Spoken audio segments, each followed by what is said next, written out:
Chapter 11. Becoming the Bridge. Awakening is not the end. It's the beginning of service. Once our eyes are open, our task is no longer just to walk our own path. It is to become a bridge between truth and confusion, justice and complacency, faith and fear, isolation and community, silence and voice. A bridge does not shout, it holds. A bridge does not boast, it connects. A bridge does not move, it stands strong even when others walk across it. We, now awake, are called to live in such a way that others begin to awaken, not because we preach at them, but because our life itself is the message. What does it mean to be a bridge? It means you carry your healing into the spaces that need it most. In your home, in your community, in your work, in your relationships, in your silence and your speech. It means you listen to both sides, not to excuse injustice, but to understand where healing must begin. It means you build connections, not walls, even when the world tells you to pick a side and hate the other. How to be a bridge without breaking. Being a bridge is not about being a savior. It's not about burning yourself out to fix others. It's about embodying truth with humility and strength. To be a bridge, stay rooted in your own growth. Don't stop learning or unlearning. Know your limits. You're not here to rescue everyone. Speak when needed and be silent when presence is more powerful. Let your life reflect your values even when no one is watching. Stay soft but firm, gentle but unshakable. Remember, a bridge is not weak because people walk on it. It is strong because it holds its ground. The risk and reward of standing between. Sometimes being the bridge means standing in tension. We will be misunderstood by both sides. We will be told we are too radical or not radical enough. We may feel alone. We may be tired. But don't let that stop you, because in that tension, transformation happens. In that middle space, hearts can meet. In that discomfort, truth can land. And we will know we are fulfilling our role when someone says, "You helped me see things differently. You reminded me of what matters. Because of you, I didn't give up." You carry fire, but also water. As a bridge, you carry fire, passion for justice, clarity of purpose. But you also carry water, healing, compassion, presence. You don't have to scream to be heard. You don't have to dominate to lead. You don't have to win arguments. You're called to win hearts. And the best way to do that is to live fully, awake, aligned, and anchored.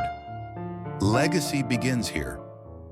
When you become a bridge, your legacy is not fame. Your legacy is the life you helped others walk into. A child who now believes they matter. A friend who found peace through your example. A stranger who felt seen because of your kindness. A system challenged because you dared to speak. This is what the world needs. Not more noise, but more bridges. And that brings us to the next step. What do we leave behind? What kind of future do we choose? Starting today. Let's explore that in the final chapter. A new legacy? Chapter 12, A New Legacy. We all leave something behind, not just our possessions, not just our titles or achievements, but the impact of our presence, the ripple of our choices, the stories others tell about how we made them feel. Whether we stood for truth or stayed silent, whether we brought peace or perpetuated pain, legacy is not written in stone. It's written in the hearts we touch, and it begins not at death, but in how we live today. The old legacy, too many of us inherited a story that was broken. Systems that separated. Faith used to shame. Power abused in silence. Worth measured by wealth, status, or control. This old legacy has left scars in our nations, our homes, and our spirits. But awakening gives us this sacred gift, the power to choose a different ending. We are not here to repeat cycles. We are here to rewrite them. The courage to plant seeds. A new legacy does not demand perfection. It requires intention. You plant seeds when you apologize and mean it, when you raise children with empathy, when you speak up when others stay quiet, when you show up and consistently want for justice, for love, for healing. You may never see the tree grow, but someone someday will sit under its shade and give thanks for your life. That is legacy. Building with the end in mind. If today was our last day, what would matter? Not the arguments we won, not the likes we got, not the wealth we stacked. What would matter is who you lifted, who you forgave, what truths you told, what light you left behind. Living with the end in mind isn't morbid, it's liberating. It frees you to focus on what's real. You are the turning point. Every generation waits for someone else to change the world. But what if it's you? What if your voice is the one someone's been praying to hear? What if your presence is the answer to someone's despair? What if your courage sparks a chain reaction of awakening? You don't have to fix everything, but you can be the one who refuses to stay asleep, the one who remembers, the one who loves without fear, the one who says, "This ends with me," and something better begins, the invitation. This is not just a book, it's a mirror, a message, a movement, a call back to ourselves, a return to justice, to peace, to purpose. We ask the questions: who are we? Where do we come from? What is the true purpose of life? And where do we go from here? And the answer is now in your hands. Because you are the bridge. You are the legacy. You are the beginning of a better world and beyond. Let's explore that in the next chapter. Let us once again ask ourselves the really tougher questions. Who exactly are we? The big existential questions that have challenged scientists, philosophers, and spiritual seekers for centuries. Let's walk through it clearly and respectfully from a few different angles. Chapter 13. Do we really come from monkeys? We have spent much time reflecting on life's greatest questions. Who we are, where we come from, why we are here, and where we are heading. But in my heart, I still feel there is more to uncover. I want to go deeper, to the very beginning. Yes, we come from our parents, and they from theirs, generation after generation. But where did it all truly begin? Did we really come from monkeys, as some say? And if so, where did those monkeys come from? These are not just scientific curiosities. They are the keys to understanding our true origin, our meaning, and our ultimate purpose in this world.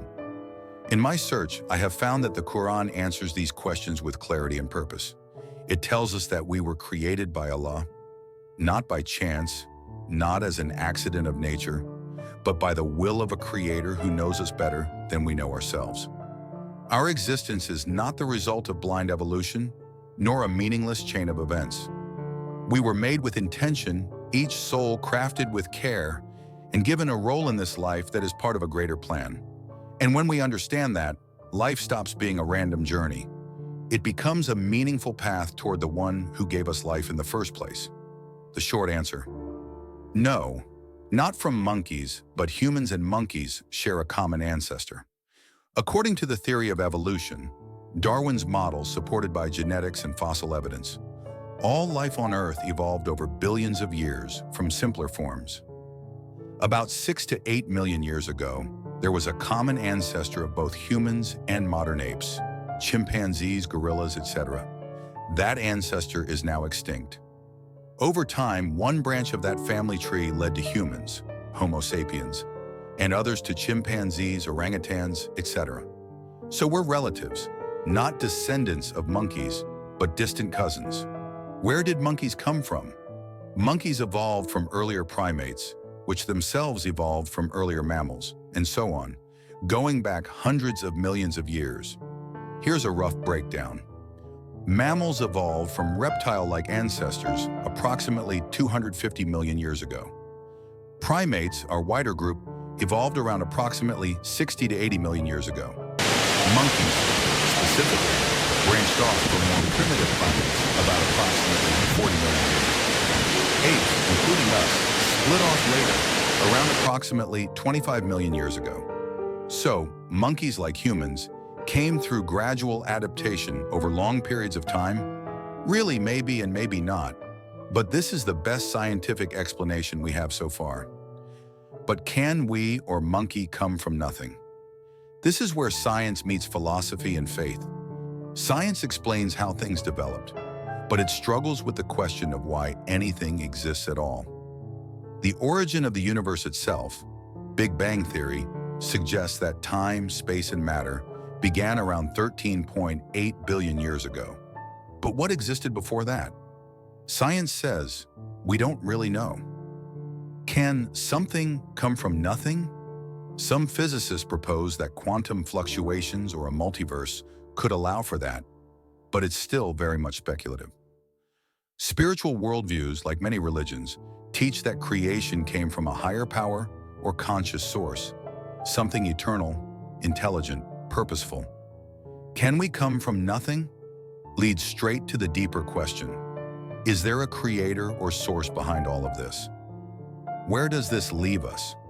Whether we lean towards science, spirituality, or both, the key takeaway is we are not here by accident.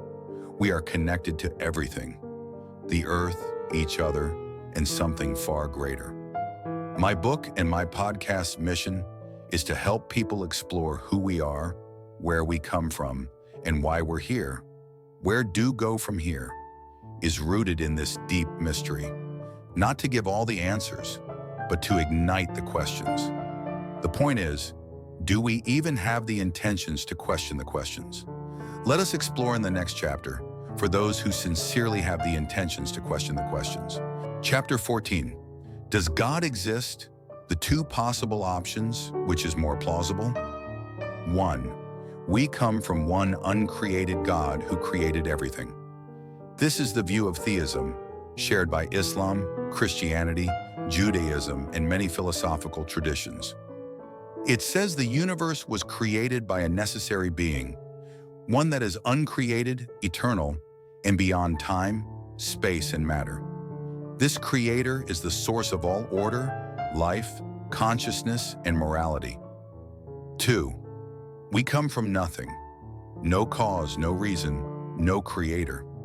This is often the view in naturalistic atheism.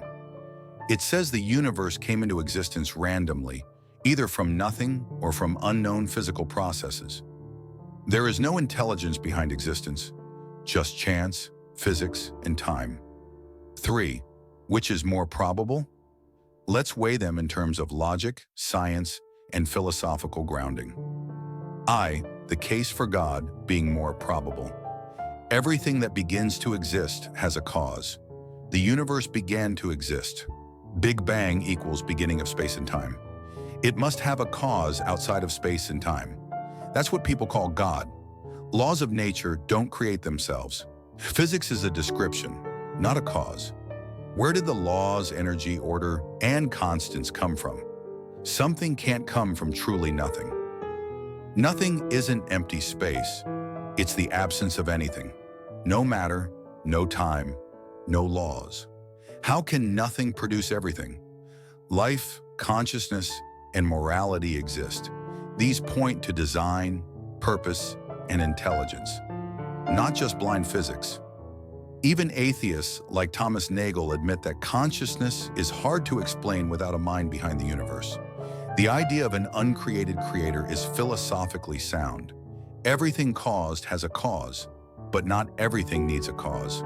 An eternal, necessary being doesn't begin to exist, so it doesn't require a cause. 3. The problems with we come from nothing. It's not testable or observable. No one has seen nothing produce something. It violates common sense and logic. It offers no ultimate explanation, just pushes the mystery further back. It leaves no room for meaning, purpose, or morality beyond human opinion. Durshi. So, what's more probable? Logically and philosophically, it is far more reasonable and more probable to believe that. We come from one uncreated, necessary, intelligent source, rather than everything randomly exploding into existence from literal nothing. Even leading atheists like Richard Dawkins admit that the why there is something rather than nothing question is one they cannot fully answer. However, final reflection. Belief in a creator isn't blind faith. It's a deeply rational conclusion from observation, reflection, and the very nature of existence. I did not expect what happened next. ChatGPT gave me answers to some of the most profound questions I had. But the real shock came when it presented several verses from the Quran, completely unprompted. I hadn't asked for them, yet there they were, as if waiting for me all along. As a Muslim and an interfaith activist, I have spent years talking with people of different beliefs. From my conversations with non-Muslim friends and even complete strangers, I have learned something important. Most people rarely ask the truly hard questions about life, existence, and purpose.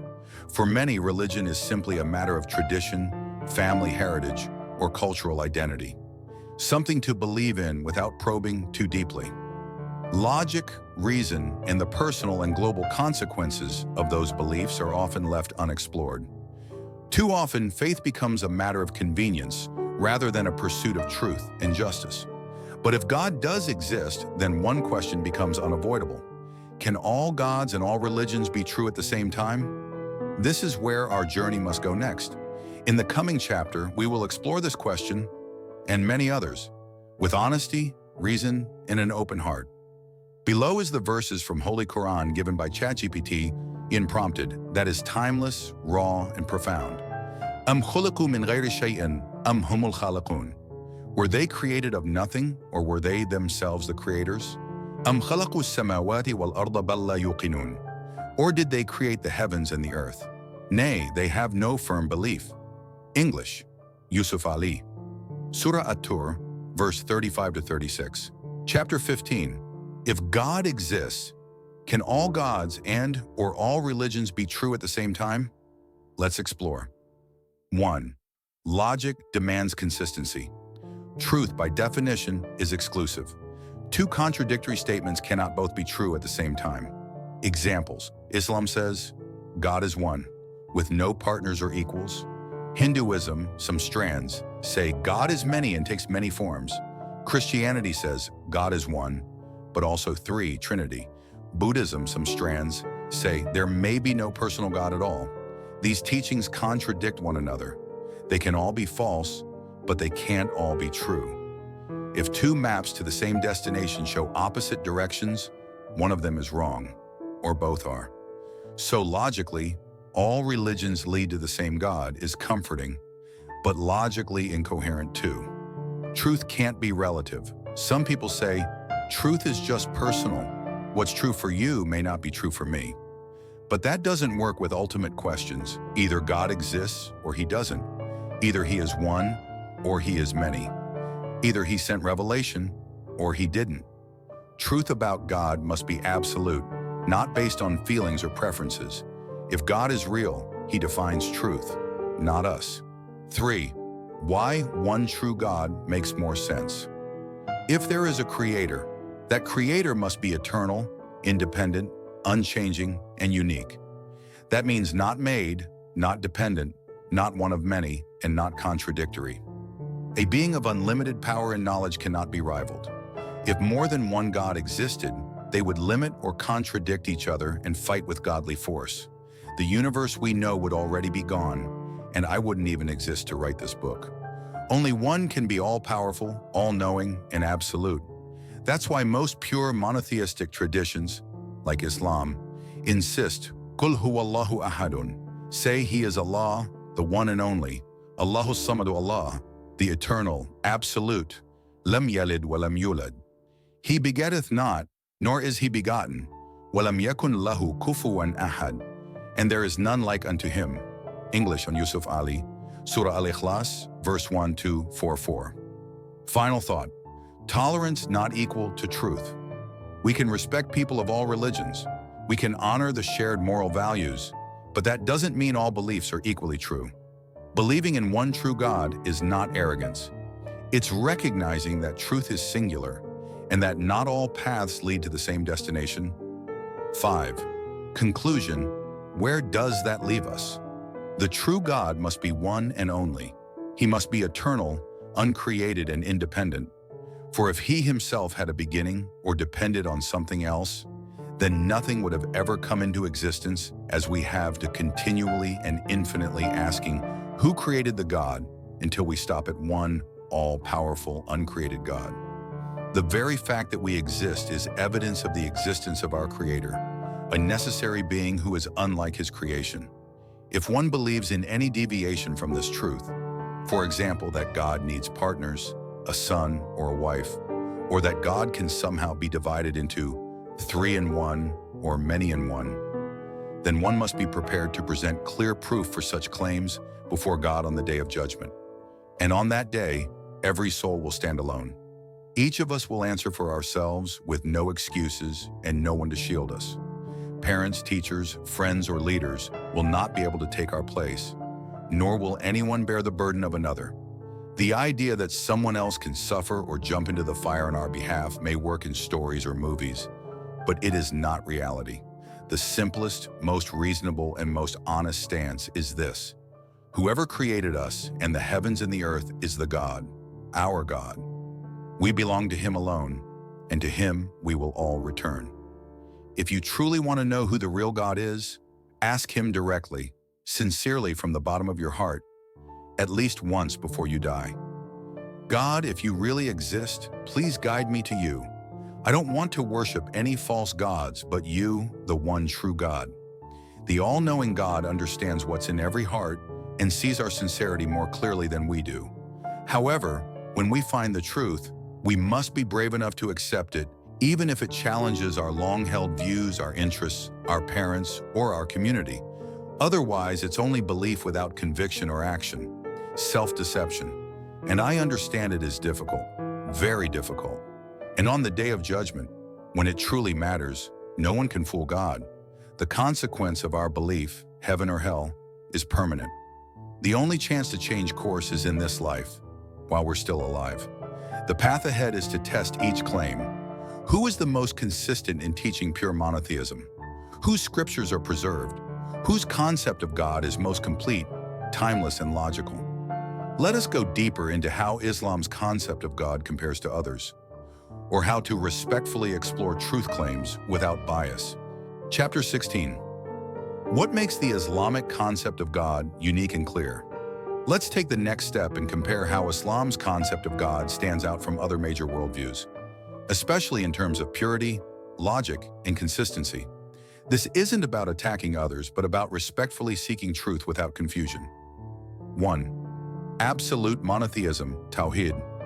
Islam teaches God is one, indivisible, eternal, and unlike His creation, Qul huwallahu ahad. Say, He is Allah, the one and only, Allahu samadu Allah, the eternal absolute. Lam yalid wa lam yulad. He begetteth not, nor is He begotten, wa lam yakun lahu kufuwan ahad. And there is none like unto Him. English, Yusuf Ali. Surah Al-Ikhlas, verse 1-4, compare modern. Christianity, God is one in three, Father, Son, Holy Spirit. Difficult to reconcile with pure monotheism. Hinduism, many gods and avatars, often divine beings with human traits. Buddhism, no creator God in many schools.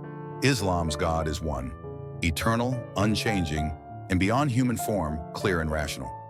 2. No partners, no equals. Islam strongly rejects the idea of God becoming human, God having a son, worship of saints, idols, prophets, or any creation. قَالَ أَفَتَعْبُدُونَ مِن دُونِ اللَّهِ مَا لَا يَنْفَعُكُمْ شَيْئًا وَلَا يَضُرُّكُمْ. Abraham said, Do ye then worship, besides Allah, things that can neither be of any good to you, nor do you harm? English, Yusuf Ali, Surah Al-Anbiya, verse 66. Other faiths sometimes blur the line between creator and creation. Islam draws a firm boundary. Only the creator is to be worshipped. 3. Consistent revelation. The Quran says, وَمَا أَرْسَلْنَا مِن قَبْلِكَ مِن رَسُولٍ إِلَّا نُوحِي إِلَيْهِ أَنَّهُ لَا إِلَهَ إِلَّا أَنَا فَاعْبُدُونِ. Not a messenger did we send before thee without this inspiration sent by us to him, that there is no God but I, therefore worship and serve me. English, Yusuf Ali. Surah Al-Anbiya, verse 25. Every true prophet, from Adam to Noah, Abraham, Moses, Jesus, and Muhammad, peace be upon them, preached, worship the one God, reject false gods and idols. Islam teaches this unchanged message. No evolution of God's nature, no theological updates. 4. No confusion, no mystery doctrine. No need to accept illogical doctrines like Trinity, incarnation, or karma cycles. You don't have to say it's a mystery, just have faith. Islam aligns faith with reason. Islam says, use your mind, your fitra, inner sense, and reflect 5 scripture that is intact and verifiable. The Quran is preserved word for word, recited and memorized by millions since its revelation. No council voted to approve it, no changes, additions, or human authorship. It challenges humanity. وَإِن كُنتُمْ فِي رَيْبٍ مِّمَّا نَزَّلْنَا عَلَى عَبْدِنَا فَأْتُوا بِسُورَةٍ مِّن مِّثْلِهِ وَادْعُوا شُهَدَاءَكُم مِّن دُونِ اللَّهِ إِن كُنتُمْ صَادِقِينَ. And if ye are in doubt as to what we have revealed from time to time to our servant, then produce a surah like thereunto, and call your witnesses or helpers, if there are any, besides Allah, if your doubts are true.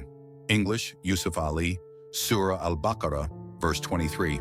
Final reflection.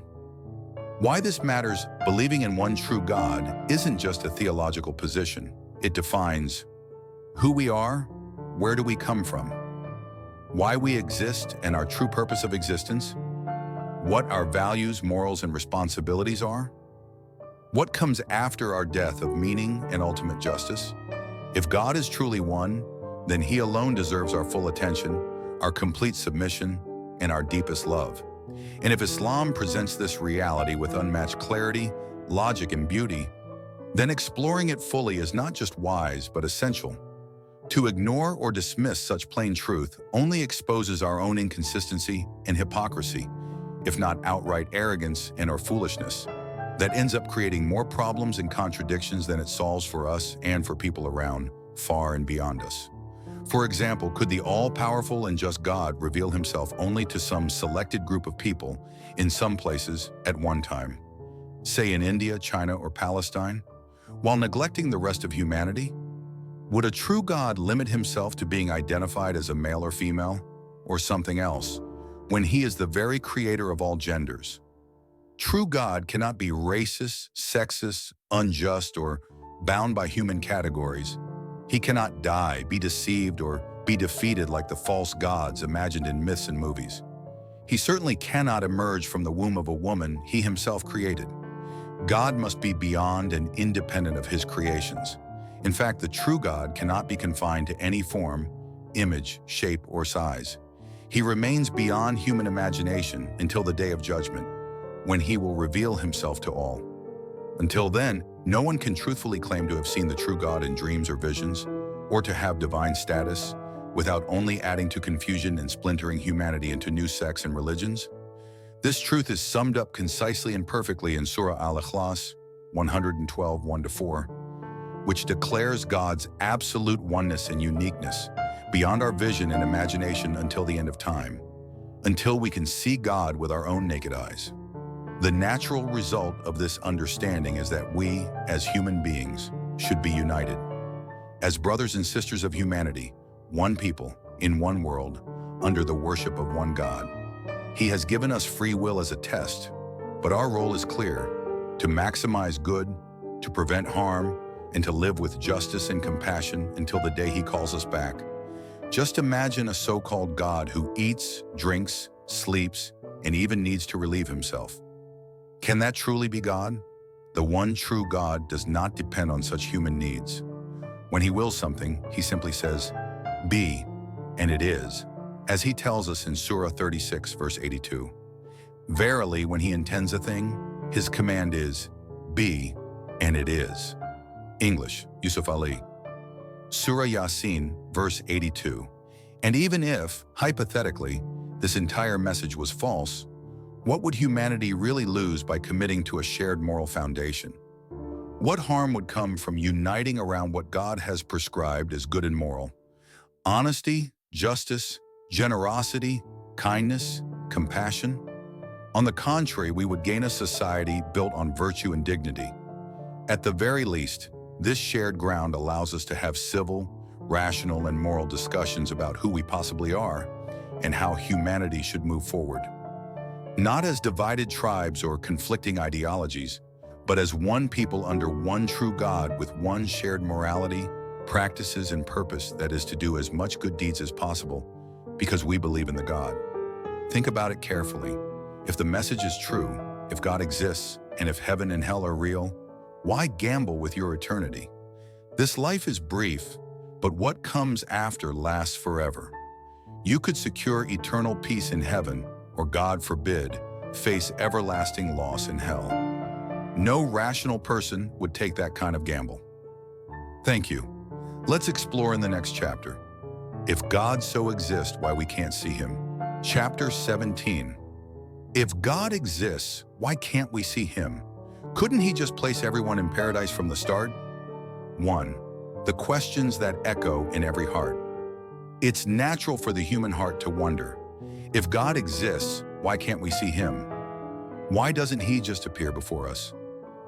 If he wants us to be in heaven, why test us at all? Couldn't he just place everyone in paradise from the start? These are not new questions. Prophets, philosophers, and everyday people have asked them for thousands of years.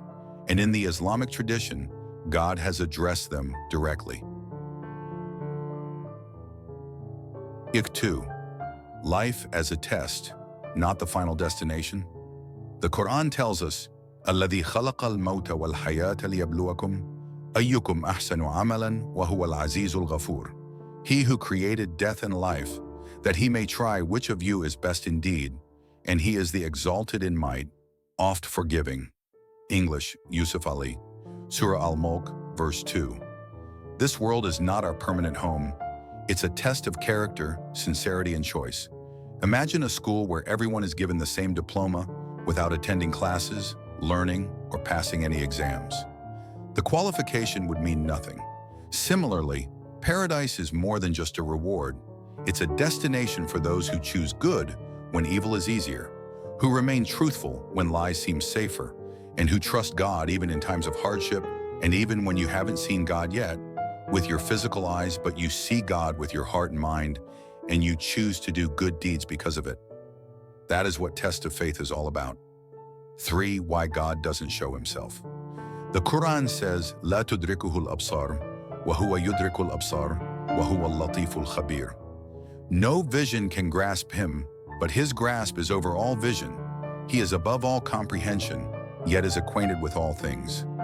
English, Yusuf Ali, Surah Al-An'am, verse 103. God's essence is beyond human perception. If he appeared in his full majesty, the choice to believe would vanish. It would no longer be faith, and it would be compulsion. In the same way that a teacher doesn't whisper answers during an exam, God gives us signs, not overwhelming proof that removes all doubt. The vastness of the universe, the precise laws of physics, the moral compass within us, these are his hints to guide the sincere seeker without forcing belief. 4. Free will, the heart of the test. Free will means we have the power to choose. If God were to appear physically before everyone, there would be no real freedom to believe or disbelieve. We would be overwhelmed into forced submission. Imagine if we could already see God, heaven, and hell in this world. Would life's test have any meaning? Would anyone be foolish enough to disobey God after seeing him directly? Surely everyone would spend every moment praying, forgetting to work, raise families, or build society. The world would collapse long ago because no one would be interested in anything except worship. Would the all-knowing God create such a meaningless test? Of course not. Instead, God grants us faith through signs around us, the universe, the earth, life, and within our own souls. Without forcing himself upon us in this way, our choices remain genuine and our faith meaningful. Throughout history, we have seen countless people who chose to do good, to live noble lives, and even to sacrifice themselves for others because they believed in a greater good beyond their own interests. At the same time, we have also seen those who chose selfishness, greed, and evil. People who followed every desire without regard for others, simply because they had the power to do so. Some descend so low that even animals seem nobler, and their corruption would even shame the devils themselves. Just like Pharaoh in Egypt and some powerful countries now like Israel and USA, that they can bomb and invade other countries and ignoring international rules and norms because they have the power to do so. The choice is ours in this world, but the consequences are not. Here we may escape accountability for a while, but in the next life, nothing will be hidden and every choice will bear its eternal fruit. Islam teaches that God wants willing hearts, not robots programmed to obey. This is why he leaves the door open for both belief and denial, allowing sincerity to shine through actions and choices. Praying. 5. Why not just give everyone paradise? The Quran reminds us, أَمْ حَسِبْتُمْ أَن تَدْخُلُوا الْجَنَّةَ وَلَمَّا يَعْلَمِ اللَّهُ الَّذِينَ جَاهَدُوا مِنْكُمْ وَيَعْلَمَ الصَّابِرِينَ. Did ye think that ye would enter heaven without Allah testing those of you who fought hard in His cause and remained steadfast? English, Yusuf Ali. Surah Ali Imran, verse 142. If everyone entered paradise without earning it, there would be no justice. The selfish and the selfless would be equal. The tyrant and the oppressed would share the same reward. Paradise is not just a gift. It is the eternal home of those who proved through their lives that they value truth, justice, and compassion. True God will not do anything useless and stupid. Chapter 6. God's mercy in the test. The test of life is not meant to break us, but to elevate us. Islam teaches that every hardship is a chance to grow. Every temptation is a chance to strengthen our hearts. Every good choice is an investment in eternity. Even our mistakes are opportunities if they lead us to humility, repentance, and renewed determination. Verse 7. The final meeting one day, all veils will be lifted. Those who longed for God without seeing Him will see Him in paradise, and that vision will be the greatest reward, greater even than the gardens, rivers, and mansions of heaven. Until then, our journey is one of trust and calculated faith. We walk through a world full of His signs, guided by the light of revelation, preparing for the day when all questions will be answered and all wrongs will be made right. Thank you.